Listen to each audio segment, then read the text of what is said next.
رسول کریم اما بعد السلام علیکم ورحمۃ اللہ وبرکاتہ۔ محترم ناظرین و سامعین، ہم نے پچھلی ویڈیو کے اندر ذکر کیا تھا، یعنی حزب البحر کا عمل بتایا تھا۔ اس کے بعد اس کے لیے ضروری جو ہدایت تھی، جو سب سے ضروری تھی، وہ بتائی۔ اب اس ویڈیو کے اندر کہ حزب البحر کا جب آپ عامل بن جائیں گے تو اس کو استعمال کیسے کرنا ہے، کیونکہ ہم عمل تو کر لیتے ہیں، ہمیں استعمال کا طریقہ نہیں پتہ ہوتا کہ ہم نے جنات والے یا جادو والوں کا علاج کیسے کرنا ہے۔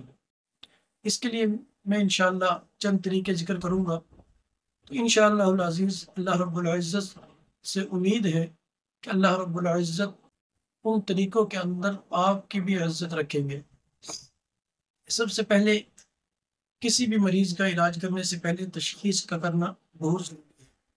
اور تشخیص کے اس کے جو ہیں جو زبردست اور مین طریقے ہیں وہ دو ہیں۔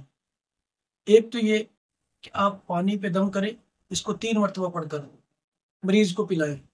اگر پانی کڑوا ہو یا میٹھا ہو تو مریض روحانی مرض میں مبتلا ہے۔ اگر پانی کا ذائقہ کھارا ہو یا اپنی حالت پہ ہو تو جسمانی مرض ہے۔ پھر جسمانی مرض کے لیے ڈاکٹر سے رجوع کریں، یا آپ اسی دعا کو پڑھ کر اسے پانی دے سکتے ہیں کہ وہ پانی پیتا رہے، اللہ رب العزت اس سے بھی شفا عطا فرمائیں گے۔ دوسرا طریقہ وہ بہت اہم ہے، اس کے لیے آپ نے کرنا یہ ہے کہ پہلے دعا حزب البحر دعا حزب البحر ہے، اس کو پڑھیں۔ پڑھنے کے بعد اپنے اوپر دم کریں۔ اپنے اوپر دم کرنے کے بعد آپ نے پھر کرنا یہ ہے کہ مریض کے چند بال لینے ہیں، یعنی سر کے ہوں، داڑھی کے ہوں، سر کے ہوں زیادہ بہتر ہے۔ تو سر کے چند بال لینے ہیں۔ بال لینے کے بعد ہر بال پہ، یعنی 2 بال لے لیں، 3 لے لیں، ہر بال پر آپ نے 1 مرتبہ دعائے حزب البحر پڑھنی ہے۔ پڑھنے کے بعد اس کو آپ نے تو پانی لینا ہے کسی برتن میں، پاک اور صاف برتن میں۔ اگر برتن مٹی کا ہو تو زیادہ بہتر ہے۔ وہ 3 یا 4 جو بال ہوں گے ان کو اس پانی کے مٹی کے جو برتن ہوگا اس میں پانی ڈال کر آپ اس کو چولہے پہ رکھیں، یعنی آگ پہ رکھیں۔ اس کو ہلکی ہلکی جو ہے نا سیک دینا شروع کر دیں۔ جیسے ہلکی ہلکی آنچ آنا شروع ہوگی، پانی نیم گرم ہوگا۔ نیم گرم کرنا ہے، ابالنا نہیں ہے۔ اور دیکھ اس کو چولہے پہ رکھ کر بھول بھی نہیں جانا، بلکہ ایک آدمی کی ڈیوٹی ہو کہ اس کے پاس بیٹھ جائے۔ اب جیسے ہی وہ پانی نیم گرم ہوگا، بالوں پہ آپ نے دم کیا ہوا ہوگا، تو جیسے ہی پانی نیم گرم ہوگا تو اس میں سے 2 قسم کی بدبو اٹھے گی۔ اگر کسی مردار کی بدبو اٹھے تو سمجھ لیں کہ اسے جادو کا مسئلہ ہے، کہ اس پر جادو ہے، اور جادو بھی کافی سخت ہے۔ وہ بدبو کے حساب سے کہ زیادہ بدبو ہو کہ پورے گھر میں پھیل جائے تو بہت سخت جادو ہے۔ اگر اتنی بدبو اٹھے کہ جو پاس بیٹھا ہے اس کے کان ناک تک جا رہی ہے تو پھر جادو تو ہے لیکن ہلکا ہے۔ دوسرا یہ کہ اگر مردار کی سمیل نہ آئے بلکہ کچے گوشت کی سمیل آنا شروع ہو جائے، کچا گوشت بھی ایسے کہ جو تھوڑا پرانا ہو چکا ہو، اس گوشت کی اگر سمیل آنا شروع ہو جائے تو سمجھ لیں اسے جنات کا مسئلہ ہے۔ اب جب آپ مریض کی تشخیص کر لیں گے، یہ 2 طریقے ہیں جو بہت ہی آسان اور بڑے مجرب طریقے ہیں۔ اور اگر جب آپ تشخیص کر لیں، پتہ چل جائے کہ اسے جنات کا مسئلہ ہے یا جادو کا مسئلہ ہے، تو اس صورت کے اندر آپ نے علاج کیسے کرنا ہے۔ سب سے پہلے آپ نے دعائے حزب البحر پڑھنی ہے۔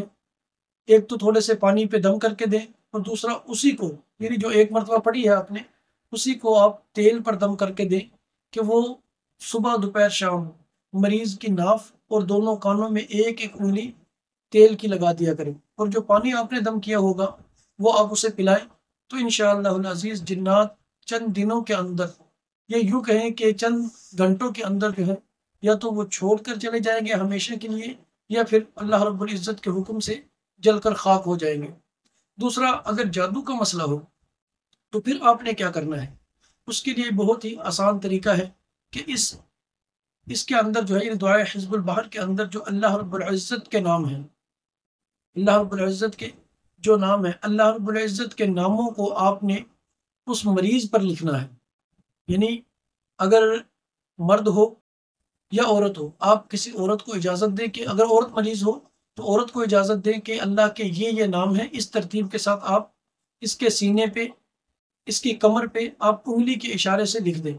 اگر مرد ہو تو وہ عامل خود ان کو لکھے، اور یہ عمل دن میں 2 مرتبہ، یعنی صبح طلوع آفتاب کے بعد، شام کو غروب آفتاب کے بعد یہ عمل کرے، اور چند مرتبہ پڑھ کر پانی پہ دم کر کے اس مریض کو دے دے۔ انشاءاللہ العزیز جب انسان یہ کرے گا 11 سے 21 دن کے اندر، جتنا بھی سخت جادو ہوگا اللہ رب العزت کے حکم سے وہ تمام اثرات جادو کے ختم ہو جائیں گے۔ اگر جنات کا مسئلہ ہوا تو انشاءاللہ العزیز وہ جنات یا تو ہمیشہ کے لیے چلے جائیں گے، یا پھر اللہ کے حکم سے وہ جل کر خاک ہو جائیں گے۔ السلام علیکم ورحمۃ اللہ وبرکاتہ۔